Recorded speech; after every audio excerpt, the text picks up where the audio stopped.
If not, the school administrators will go to CHED. We in CHED are invited by the schools to explain, to discuss, to let the people, especially in the academia, understand. Sometimes I said, no turning back, and this is a reality bite. So therefore, we have to work together, collaborate, cooperate, and everything. Because it's not only your employer, is including you is badly hit. And with you sometimes in yung mga influential nga employers, dali ra kay pagtangtang sa empleyado.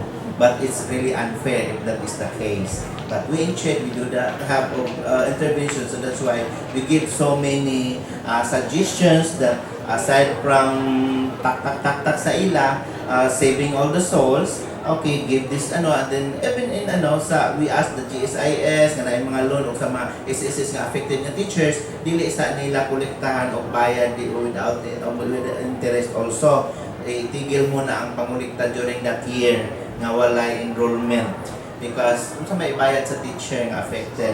So mo nang ginaano na mo, and that's how the DOL is working it out. And we also in chat, and there was even another option that to those kung naagi private school nga totally closed din sila because of that nga mo retain lang sila as TESDA. But I said it's not totally closed, but you retool your teachers to the TESDA training so that every day sa TESDA na ay enrollment because even professionals are enrolling to become NC1, NC2, NC3 holder para additional to become ASEAN na sila, accountant ASEAN teacher at to teach also in the K-12, in the 11 and 12 na grades level. So there are many strategies to be done. It's up to the individual. Muna po sa mga teachers, ayan, nalasan mo dihag, yaka-yaka, ano nyo gamitan yung utok, kung sa inyong mahimo. Ikaw kay CPA ka, you can be, to be certified as NC1 for basic accounting or bookkeeping. And you can teach to the 11 and 12. So do that you have no accounting subject in college, but you have in the 11 and 12 because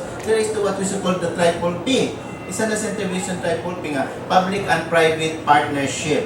Ang gobyerno ang private mag-partner, and that is one of the interventions na ito karon sa sa displacement of the teachers. So, but generally speaking, mas affected ang public schools kaysa sa private schools? Actually, it's not. Because public school is protected by the civil service. You cannot immediately give them out. But in the private school, because I said, in the private organization, no one is indispensable, but everybody is disposable. Yes, I'm so straightforward and so honest. Because, so that's precisely how. That's why now our pinaka-focus na mo ng private. Because anak sila kay ang gobyerno, bisa mo na yung trabaho, kay protected na sila sa service law. There are budgetan yapon na sa gobyerno, sweldohan sila. Kaya kung naman sila, mirrored naman sila. O like that. O bisa na uban, nagpaanok na lang. Tigihap na lang sa luwa ni Rizal. Like that. Sweldohan gihapon. Pero in private school, piyong-piyong ka during office hour, tak! Tardiness for 3 consecutive days, tak! So that's what I said. No one is indispensable in a private organization, but everybody is disposable. No idea how many teachers sa private and only the schools, because it depends on the school, size of the school. We have only 161 HCIs in Region 7, but majority government school lahat. So at least 171, no? 161. At least an alternative for the teachers na possible Yeah. na ma-affected dun ang implementation sa K-12 na Yes. assistance or guide sa Yeah, sa CHED. Tanan, I've been the schools, ako, I even requested the school, uplan, tawag mo sa mga dropouts na estudyante para maka-graduate pa sila before the 2018 come. Okay, 2018 man din ang effect ang first batch sa 11 and 12, Kito 12 na 11 and 12, first batch anak mo, first year college in 2018. So by that year 2018, so karon starting this year 2015, panawagan, register og ang mga deans busy na panawag sa mga dropouts nga na mabdusan, nakaundang, mga third year college na, sa fourth year college gani, one semester na lang, blah blah blah. O plan tawag ang register o ang dean para mamalik, maka-graduate pa sila sa old curriculum kay by 2018 new curriculum back to zero, back to square one tanan. Because everything is joke, internationalization naman na. Ang ilang exposure kanito, ang ilang English one, putulong na siguro sa unsa to. Karon na may mga all foreign languages naman.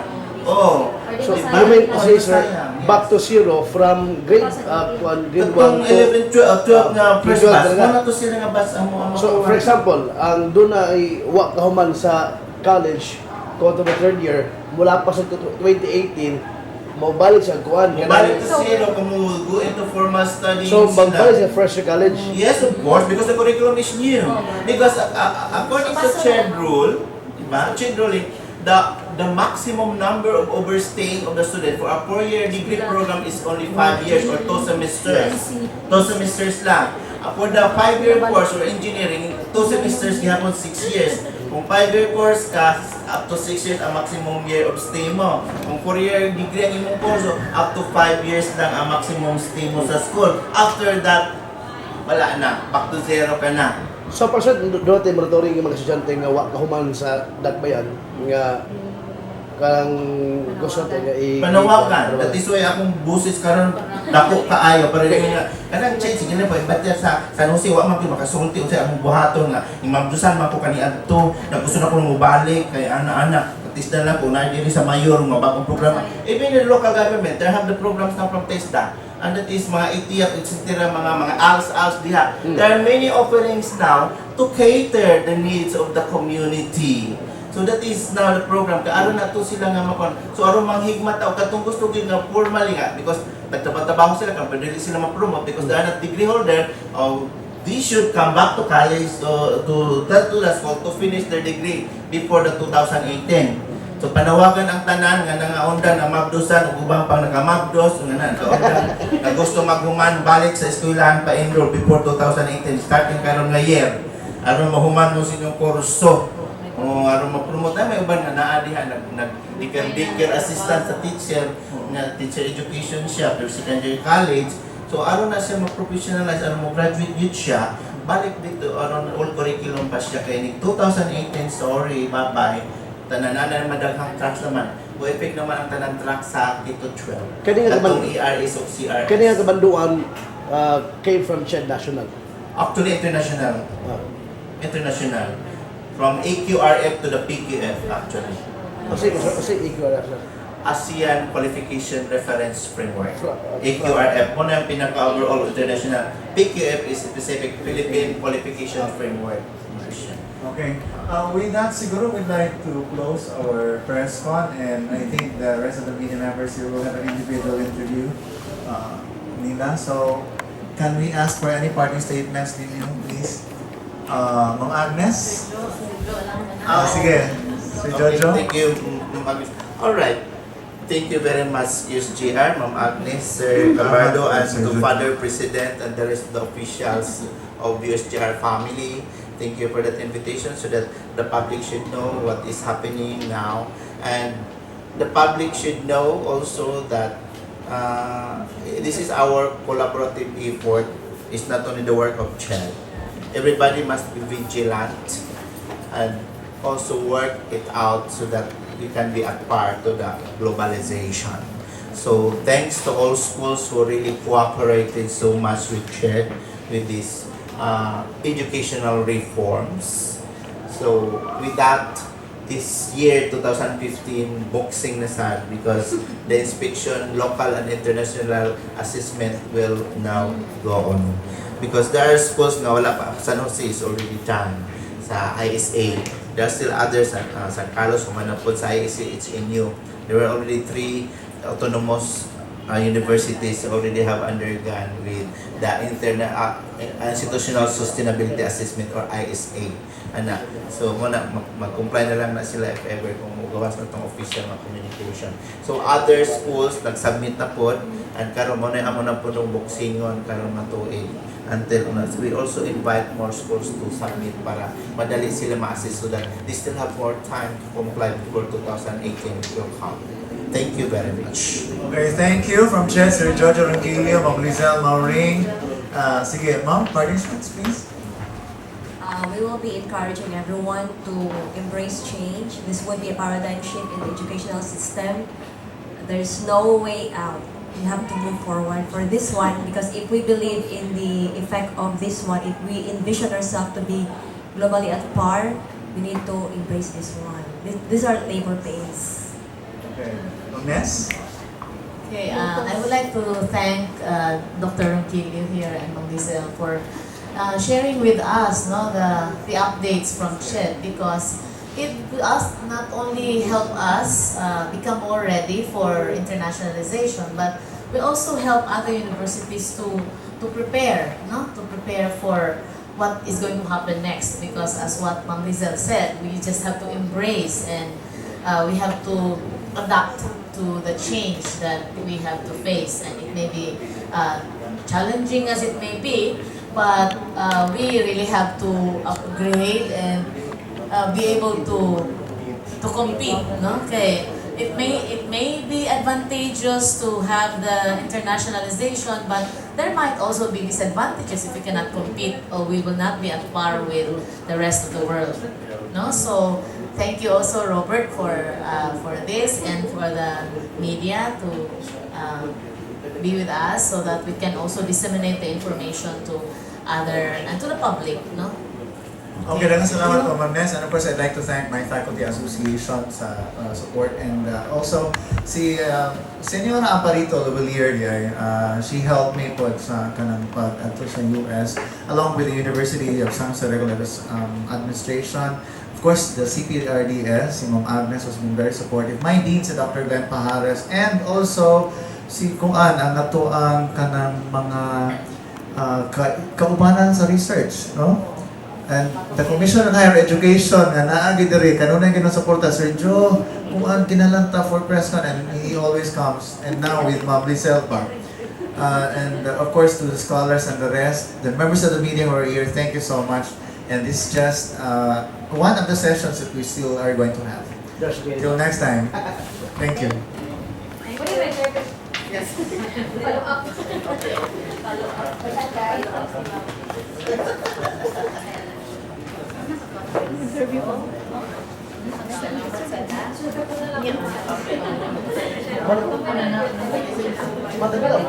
There will be so many exchanges now. Shall we say that university abroad will send faculty here to teachers because wala sila expertise. Wala po yung expertise sa San Jose, patuloon po ditong university, ng member. Na po ang mga estudyante po, patuloon po dito. So there will be so many exchanges now. So giuna na mo ning autonomous and regulated kay kana sila ang ready na sila. There is a Cebu Region 7 lang atong sikutan kay magmaluod ang Bohol o Siquijor o Negros. Pero asa So, na ang mga katong 7 survey? 7 they're distributed in all the provinces. Okay, in Cebu, Nausa sa Cebu. Bohol, in Cebu, USGR and UAC. USGR and UAC na ang kanasa na inspection sa Isiumana. So in Bohol, usa ang Holy Name University. And then mupalo karon nga tuig because Silliman University already have submitted, then si ITU, and then St. Paul University of Dumaguete, and so mupalo na karon unahon man na mo ron pagkuan sa assessment kay kini mga autonomous o regulated para ini kahuman ana nga makuha na sila, magkakuha na sila tukto tanan-tanan pangauban nga ilang i-comply. So ready na sila ang una namong certified for the internationalization. Okay. Yes. So, sir, pagkali kung habilin pa na 4, or you're targeting that this year? This year, hopefully by February sugda na namo because karon ang gobyerno wala pa may kwarta. Pagsugod sa quarter, yes. First quarter of fiscal year, by kwarta ang gobyerno. So by that, ang mong target pag start February. So and then going on, and then namin nagsubmit po nga other schools nga they opted to have vertical typology and they opted to have horizontal typology. It depends on and then it's either they will be a college, a university, college or professional institute. So muna according to their capability ang ilang kung unsay makaya sa eskwelahan ato sila nga type nga ma-meet nila to nga standard internationally. So muna to some schools nga dili nila kaya ang program, they already have opted to gradually phase it out, concentrate sila sa strength nila. Strong sila ang program, concentrate na lang kami ani sa dinami atong mga mission O di man na mo kaya kay ang pag-ano daan sa faculty, padala abroad, ang research and all other things. So it's very expensive. So therefore concentrated sila diha sa ilang pinaka-strong na program. So this also a good decision with the school that they already came to realize without waiting for CHED to send them letter that you should close that program because you are no longer performing in the PRC, blah blah blah. Na-feel nila nga ang unsa ang capability nila, unsa ang kaya nila. So voluntarily they inform CHED. So it's really a good attitude of the school. We really appreciate that. So daghan mo gud sa nang nituto lang ni there Yes. are some groups na talagang abolish na ning Yeah, very good that you may mention that abolish. Even I do have also a lecture at the ENR because the Department of Environment and Natural Resources invited me for education for sustainable development with the environmental education, blah blah blah. There's no So option it was to abolish. there was made mention about abolishment and there was one politician who make a move about it, but I said no turning back because it's already a law. It's already a Republic Act, Republic Act 10533, otherwise known as Basic Education or Tutorial Act, and then also for the CHED, blah blah blah. So these are already law. We can only bang the table, but we cannot bang the law. Pasagdi lang ng politician diha nga nag-make a move, mahuman na lang iyang terms ang pagkapolitiko, dili pa na siya ma-abolish. Because it's hard to abolish the law. Because there are many readings. First reading, second reading, third reading. Nya, mga absent pa ng kuan diha maminaw. What's It's wrong? like that. What would you gonna advise to the parents and to those patukog college sa atong mga estudyante and the parents mo, especially kasi sila ang gasto sa mga anong ma-advise niyo sa kanila kasi parang malaking change nito and Okay. adjustment sa ating Okay. Parents, for those parents that didn't understand yet, because before pagsugod yun naman, nag-appeal naman sa dinagkitutyog, sa nagkitutyog, sa nang OB siya sa CHED, sa nang OB, makinampay, etc. Nga na lang ilang the way that they talk because they do not know. But we keep on awareness, advocacy, and all other things, especially katong dili kay professional. But there's also professionals who are also medyo muharang sa CHED because I do not know that they have the fear in that particular implementation. But we let them understand what is the benefit behind after all. So there are already groups already understand it, and there's still groups nga do you think that as we have learned that the government has no money, blah blah blah, o gani silya, o gani maestra na gani usa ka klase nga buto 100 na maestra usala, and blah blah blah blah blah blah. Don't you worry, that's the thing that we are working it out. So the government is working it out. Manay focus karon ni Pinay to address all those issues. That is why katong Triple P nga ginapagawas because honestly speaking, wala gay kwarta ang resources ang gobyerno, wala gay resources kuno. But the private schools are ready. So kasayang sa laboratory sa private schools nga kanindot, kasayang sa faculty nga bright kayo sa private school nga dili magamit. So i-partner na sa public. So it can be that the private school will be the venue for 11 and 12. Atos dito pa eskwelahan kung ang public school walay room for the grade 11 and 12. Ato pa eskwela sa private school nga wala enrollment. Sila, government and private na siya nga. Paano? Then that will be paid by the government. Rather than of putting up a building billions, we have no billions of money. So therefore, there are already existing buildings of the private schools. So it's really how the memorandum of agreement or